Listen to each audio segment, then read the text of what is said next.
Friends, welcome to this devotional today. I'm outside of Ascension Genesis Hospital in Grand Blanc sharing this with you today, and you can see behind me the entrance for ambulances and for those who are coming into the emergency department, but also outlined in orange there is the helipad, which has become so important for bringing people to hospitals, especially transferring from one hospital to another quickly. It's become the ambulance of the air, if you will. I was thinking about the story that we find in the Gospels of the friends bringing the paralyzed man to Jesus, and they take him and they lower him through the roof because there's no way to get him in by traditional means. So they tear a hole in the roof and they lower the man in on a mat, and it's there that Jesus heals the man. They got creative, right? They got creative in a way to bring this man to Jesus so that he could be healed. Well, what we find is something similar with ambulances. Most of us, I would actually venture to say all of us, probably don't remember a time before ambulances. Certainly before helicopters and the service they provide for patients and those needing emergency care.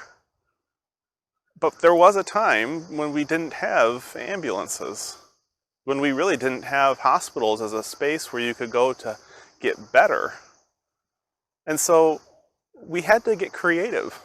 And what they did is they became very creative in figuring out ways that we could have vehicles that could take you from one place to a space where you could receive medical care. We developed emergency departments and we developed hospitals where you could receive that kind of care. We have those who are nurses and doctors and techs and staff in hospitals who make sure that you can receive the kind of care that is up to date and life-saving in so many cases.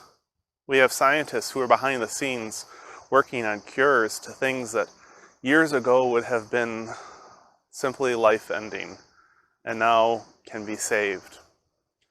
There are so many ways we have gotten creative. In the church, we have a similar obligation to become creative in the way that we bring others to Jesus. It takes a lot of creativity. It takes a lot of work. It takes patience. But my hope is that, especially in a time when we need to step outside of our walls to get creative about how we can bring folks to Jesus, we will do so trusting that Christ has already gone before us. Friends, have a wonderful day, and don't be afraid to step outside of the box and find a new way to do something familiar. Amen.